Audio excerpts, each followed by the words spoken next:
मैंने चुपचाप सुना, चुपचाप सुना। आप बोलिए। अगर जेल वेल की बात करोगे ना, जिस दिन सत्ता परिवर्तन होगा एक भी आदमी बाहर नहीं दिखेगा। ऐसी बातें मत करो, आपस में बात नहीं। संजय जी, धमकी देने की बातें मत करो। संजय जी, आपस में कोई बात नहीं। संजय जी प्लीज प्लीज, नहीं कोई नहीं, आप आपस में बात कंट्रोल कीजिए सर। सभी लोग आपस में बात, प्लीज आप बैठे रहे, प्लीज आप धमकी देके काम मत करो। आप विषय पे बोले, विषय बोले। अडानी की दलाली करने वाली सरकार हमसे सवाल कर रही है। विषय पर संजय जी जो विषय बोलेंगे, विषय पर बोलिए, बोलेंगे विषय पर बोलिए, प्लीज विषय पर बोलिए प्लीज। अडानी की दलाली करने वाले लोग हमसे सवाल करेंगे। ये भारत खोदो योजना चला रहे देश में, भारत खोदो योजना। अरे मैं कहता हूं अगर इतना ही खोदना है, कल को कोई आके दावा करेगा संसद को खोद दो, कम से कम प्रधानमंत्री की डिग्री मिल जाएगी। हमको अगर दर्शन करना होता है मान्यवर, तो हम काशी जाते हैं, महाकाल का दर्शन करने उज्जैन जाते हैं, प्रभु श्री राम का दर्शन करने अयोध्या जाते हैं। लेकिन भाजपाइयों को जब दर्शन करना होता है तो ये मस्जिद में भगवान का दर्शन करने जाते हैं। समाजवादी आंदोलन में नारा लगता था, जब तक दुखी इंसान रहेगा धरती पर तूफान रहेगा। नारा लगता था, रोटी कपड़ा और मकान मांग रहा है हिंदुस्तान। नारा लगता था, धन और धरती बट के रहेगी, भूखी जनता चुप न रहेगी।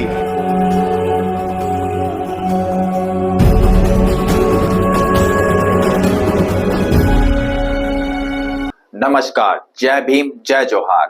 मेरा नाम यश कुमार, आप देख रहे हैं बहुजन जनता न्यूज। बाबा साहब डॉक्टर भीमराव अंबेडकर जी ने जब भारत का संविधान लिखा तो हिंदुस्तान के सभी वर्गों के बारे में सोचा, सबके अधिकारों के बारे में सोचा जी। भारत कैसे तरक्की के रास्ते पे जाएगा, कैसे आगे बढ़ेगा, इसको लेके भारत के संविधान को बनाया उन्होंने। और उसमें एक एक करके जो संविधान की मूल आत्मा है वो मैं आपके सामने पढ़ना चाहूंगा कि उनकी मंशा क्या थी, हमारे संविधान की मंशा क्या है। बिल्कुल सही। संप्रभु राष्ट्र, बिल्कुल सही जी। यानी ऐसा देश जो किसी दूसरे देश के प्रभाव, संप्रभु के प्रभुता से मुक्त है, अपने सभी निर्णय लेने के लिए पूर्णतः स्वतंत्र है और उस पर किसी बाहरी शक्ति का कोई प्रभाव नहीं होगा। समाजवादी,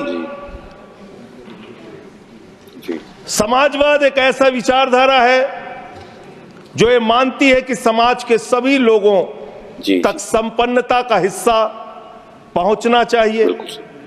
धन संपत्ति भी समाज से ही उपजती है, तो उसका बंटवारा भी शांतिपूर्ण और न्यायपूर्ण तरीकों से लोगों के बीच होना चाहिए। लोकतांत्रिक समाजवाद की यह विचारधारा कहती है कि धन समाज के कुछ लोगों तक सीमित नहीं रहना चाहिए। उत्पादन के साधनों पर लोगों का मिला जुला मालिकाना होना चाहिए जी। ये भारत का संविधान कहता है मान्यवर। बिल्कुल सही। और आज क्या स्थिति है, भारत की क्या स्थिति है मान्यवर जी? मोदी जी के राज में क्या स्थिति है जी?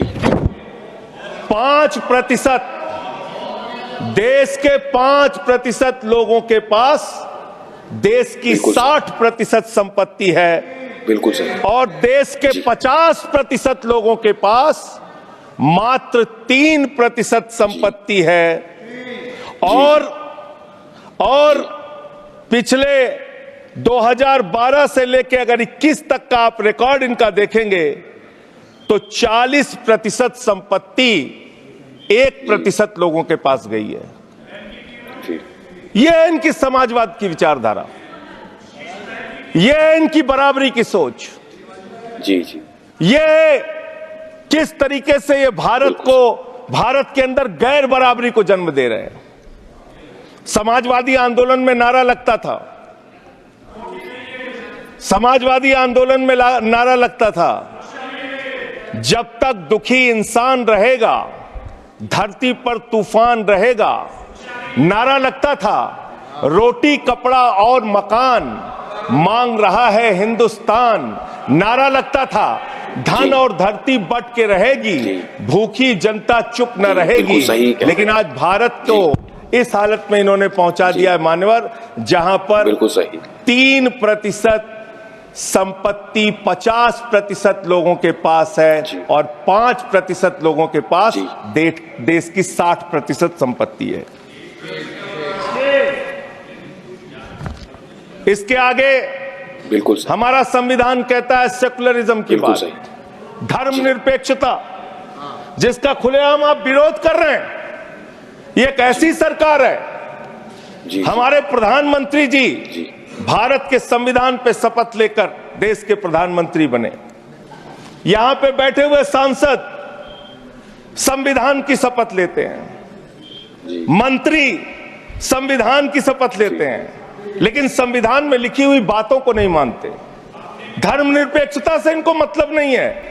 हमको अगर दर्शन करना होता है मान्यवर, तो हम काशी जाते हैं, महाकाल का दर्शन करने उज्जैन जाते हैं, प्रभु श्री राम का दर्शन करने अयोध्या जाते हैं। लेकिन भाजपाइयों को जब दर्शन करना होता है तो ये मस्जिद में भगवान का दर्शन करने जाते हैं, मस्जिद में भगवान का दर्शन करने जाते हैं, मस्जिद में मंदिर खोज रहे हैं पूरे देश के अंदर। तो इसलिए बिल्कुल सही कह रहे हैं। प्लीज इसलिए मान्यवर, इसलिए मैं इनसे कहना चाहता हूं, कृपया घबराओ मत। सीट पर चीखना चिल्लाना शुरू कर देते हैं, जैसे ही बोलता हूं चीखना चिल्लाना शुरू। मान्यवर, ये भारत खोदो योजना चला रहे देश में, बिल्कुल भारत खोदो योजना। बिल्कुल सही। अरे मैं कहता हूं अगर इतना ही खोदना है, कल को कोई आके दावा करेगा संसद को खोद दो, कम से कम प्रधानमंत्री की डिग्री मिल जाएगी, उसका तो पता चल जाएगा कहां है। संसद खोद दो। ये भारत खोदो योजना बंद करो, इससे देश का विकास होने वाला नहीं है। आपने शिक्षा में क्या हालत की देश की? माननीय शिक्षा मंत्री जी यहां पे बैठे हुए हैं, मैं बताना चाहूंगा शिक्षा के स्तर को आपने कहां पहुंचा दिया।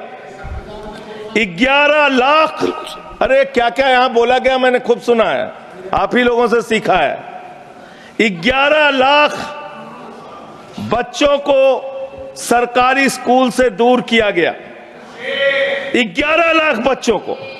यह देश के अंदर शिक्षा की व्यवस्था है और इसमें सबसे ज्यादा मान्यवर, अगर बिल्कुल सही कह, किसी राज्य की भागीदारी है जहां पे सबसे ज्यादा बच्चे सरकारी स्कूल से दूर हुए हैं, पिछले 8 महीने का आंकड़ा शिक्षा मंत्रालय ने लोकसभा में रखा, 11 लाख में से अकेले 7,84,000 बच्चे उत्तर प्रदेश में सरकारी स्कूलों से दूर गए।